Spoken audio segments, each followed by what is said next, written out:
I keep hearing all over the internet, all the gurus say money solves problems, and I disagree.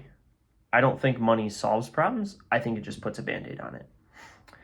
This is Elijah, Western Landscape, running a landscape company out of Verona, Wisconsin. We got about 35 employees. Just recording a video, so I remember the lessons that I learned.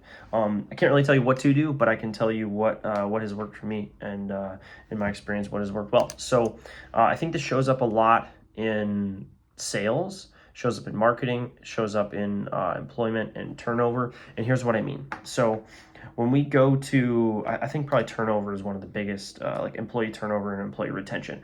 It's so easy to have good people and to hire if you just pay people, say, $100 an hour, right? If you have a hiring problem and you're like, oh, we need more people. If you just say, oh, I'll pay you $100 an hour, all of a sudden you're gonna have just a whole deluge of people. But you're not solving the problem. You're just putting a band-aid on it because you're fixing it in the wrong way. What you really need to do, and the problem is really, I'm not the best place in my market to work, and I'm not the best company to work for. I don't have the systems in place. I don't talk about people's goals when they come on. All of these things that make it the best place in the area to work, I don't have that done. Thus, I have a turnover problem. I have a recruitment problem. I don't have a good culture.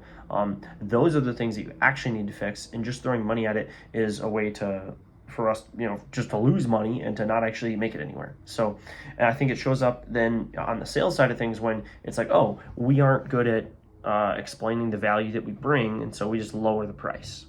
It's like, that's not the problem.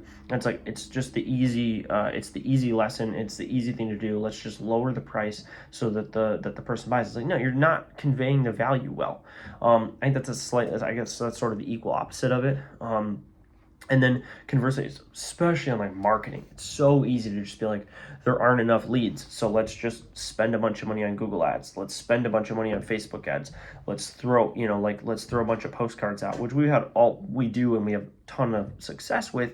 But the problem is like, let's not look at that. Let's look at, why do we not get a referral after every job? Why does everyone not leave a Google review after every single job? Why do we get all these complaint calls? And I think it's so easy, especially once we have money, once I have had money, it's so easy to just be like, oh, like, let's just spend more on marketing to get more leads.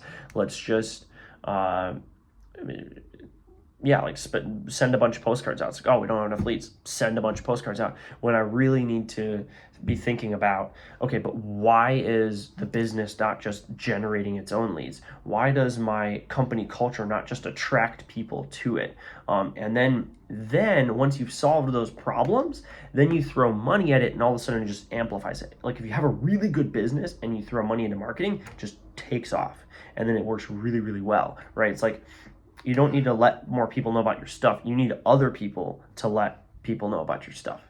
And then throwing money at it is absolutely the answer, and it works really, really well. Otherwise, we just seem to be burning money when we do that. So, shows up in employment, shows up in marketing, shows up in sales, I'm sure tons of other areas as well. But that's my lesson of the week, or my lesson of today that I was thinking about. I just want to remember these lessons as I grow the company, so that I remember and I can look back on it. Hope you all have an awesome day, and wherever you're at, and talk to you soon. Peace.